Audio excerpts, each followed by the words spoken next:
एक मुलाकात ऐसी शख्सियतों के साथ जिन्होंने दिया है अपने जीवन को एक नया मुकाम। रूबरू कराएंगे ऐसी कुछ हस्तियों के साथ, एक खास शख्सियत के साथ मुलाकात जयदेव पटेल के साथ नंबर 1 इंडिया न्यूज पर।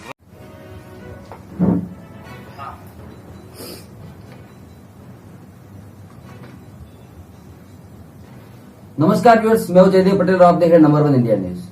आपका एक बार फिर स्वागत है एक खास शख्सियत के साथ मुलाकात प्रोग्राम में। आज हमारे साथ खास मेहमान है भारत सरकार में जल शक्ति और जनजातीय मंत्रालय के राज्य मंत्री विश्वेश्वर टुडू। विश्वेश्वर जी, आपका बहुत बहुत स्वागत आज के हमारे प्रोग्राम में। धन्यवाद। विश्वेश्वर जी, आपसे मेरा पहला सवाल है कि भारतीय जनता पार्टी जो तिरंगा यात्रा निकाल रही है, इसका क्या महत्व है और क्या मायने हैं? क्लियर नहीं हुआ। विश्वेश्वर जी, आपसे मेरा पहला सवाल है कि बीजेपी जो तिरंगा यात्रा निकालने जा रही है 2 अगस्त से 15 अगस्त, इसका क्या महत्व है और क्या मायने हैं? देखिए, ये जैसे कि आजादी की अमृत महोत्सव हम लोग मनाने जा रहा है। 75 साल जो पूरा हो रहा है आजादी की, इस अवसर पर हम देश भर में अमृत महोत्सव मनाने जा रहे हैं। हमारा देश में क्या क्या हुआ है और कौन सा डिपार्टमेंट का क्या अचीवमेंट हुआ है, ये हम विभिन्न एक्टिविटी माध्यम से दिखा रहा है। और ये हर घर तिरंगा, ये भी पार्ट ऑफ द प्रोग्राम है अमृत महोत्सव। ये तिरंगा जो है हमारा पहचान है और ये हमारा पहचान भी है और ये तिरंगा को सम्मान देना भी हमारा दायित्व भी है, कर्तव्य भी है। इसीलिए ये हर तिरंगा जो हम लगाएंगे, इसका मतलब हम सब एक भारतवासी ये तिरंगा को हम सम्मान करते हैं और देश को भी हम प्यार करते हैं और देश को आगे बढ़ाने के लिए हम मिलजुल के, कोई राजनीतिक, कोई भेदभाव जाति, ये सब से ऊपर जाकर हम, ये हमारा जो पहचान है, हम भारतवासी है, हमारा पहचान तिरंगा है, ये प्रमाणित करने के लिए ये आह्वान इसलिए दिया गया कि घर घर में तिरंगा लागे और ये पेट्रियटिज्म मनोभाव हमारा मन में आए। जी, लेकिन विश्वेश्वर जी, कहीं न कहीं विपक्ष जो है वो इस तिरंगा यात्रा पर सवाल खड़े कर रहा है। वो कह रहा है कि ये बीजेपी की तिरंगा यात्रा है, ये सारे समाजों के, सारे पार्टियों की तिरंगा यात्रा नहीं है। इस पर क्या कहेंगे आप? ये विरोधी का काम वो विरोध करेंगे। जो सरकार अच्छा भी काम करे, कोई भी सरकार विपक्षों में, ये उनका काम है, ये विरोध करेंगे। ये नंबर 1। नंबर 2, उनको सवाल पूछना चाहिए कि ये भाई तिरंगा जो झंडा है, ये सिर्फ भारतीय जनता पार्टी का है, ये देश का है। नहीं तो कभी ये बीजेपी का झंडा लगाने के लिए नहीं कहते, हम कहते हैं तिरंगा झंडा। इसीलिए शायद उनका झंडा क्लियर नहीं है और उसको राजनीतिकरण करने के लिए ये सब व्यवहार करते हैं। जी, विश्वेश्वर जी, कितने झंडे घर घर पहुंचाने की योजना है बीजेपी की? देखिए, हम लोग का तो सीधे ये निर्णय हुआ है, बूथ लेवल से लेकर पूरा जिला स्तर पर ये झंडा हर घर में लगे। इसका मतलब करोड़ों का झंडा हम लगाएंगे और ये और जो जनता है देश भर में, सबका मन में ये आना चाहिए कि हम ये देश को प्यार करते हैं, ये झंडा हमारा पहचान है और हम सब मिलके ये देश को आगे बढ़ाएंगे। जी, लेकिन कहीं न कहीं सर विपक्ष ये भी एक सवाल खड़े कर रहा है, क्या इस सवाल खड़े करने के पीछे ईडी की जो जांच चल रही है वो एक अहम वजह आप मानते हैं?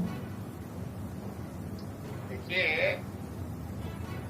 जैसे कि पुलिस का काम वो अपना ड्यूटी करेगा, अपना डिपार्टमेंट सीबीआई अपना काम करेगा, ईडी अपना काम करेगा, नेता उनका काम करेगा।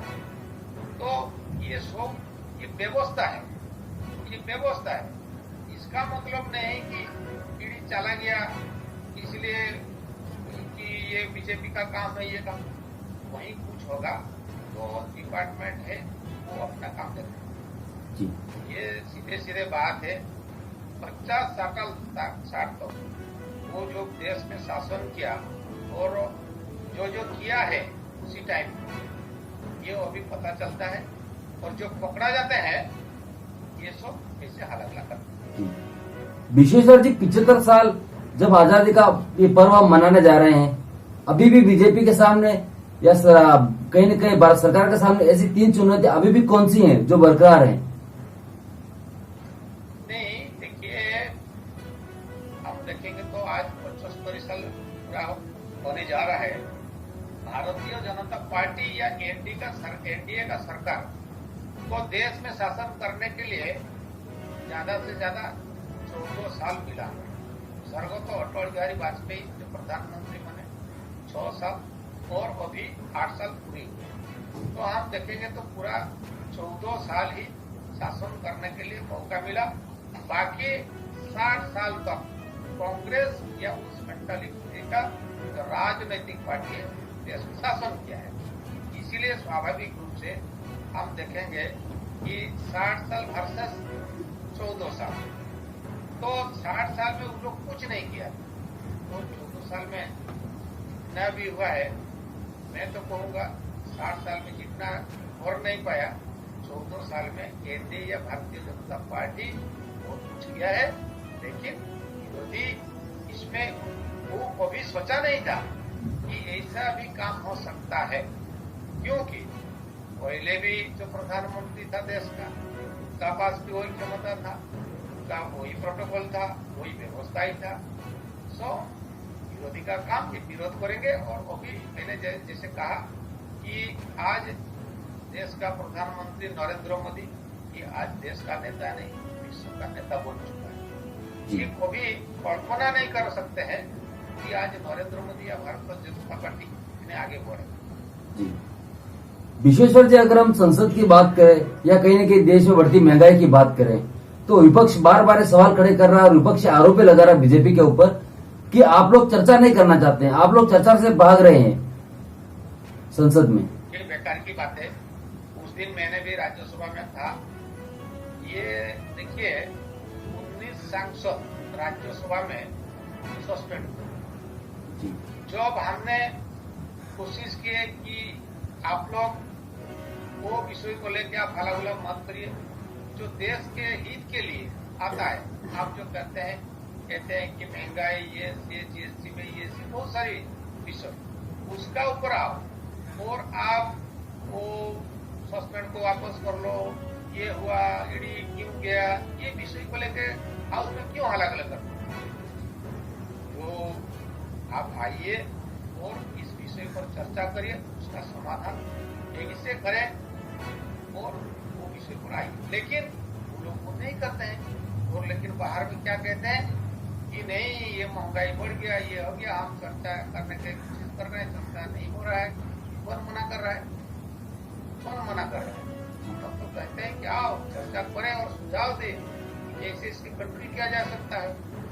ये प्रॉब्लम यहाँ का नहीं है, ये तो इंटरनेशनल लेवल में बहुत विषय ऐसे कि इसलिए ये हो रहा है, इसलिए ये हो रहा है, कहीं नीचे से भी ऐसे कुछ प्रॉब्लम है, कहीं ऊपर से भी प्रॉब्लम है, इसलिए ये सब हो रहा है। इसलिए उन लोग का वास्तव में वो भी वो लोग फंसे हुए हैं, इसलिए ये सब। जी विश्वेश्वर जी, आपसे मेरा क्लोजिंग क्वेश्चन है कि आजादी का 75वां वर्ष हम मनाने जा रहे हैं, क्या संदेश आप लोगों को देंगे, देश की जनता को? सीधे सीधे बात, आजादी की अमृत महोत्सव मतलब आजाद होने के बाद जो 75 साल हुआ है, 75 साल के अंदर में हम बहुत सारी अमृत मतलब अच्छा चीज हम लोग किए हैं, उसको हम देश भर में जनता के पास इसको बांटेंगे। ये है एक फील्ड। और जनता से क्या अपील करना चाहेंगे आप?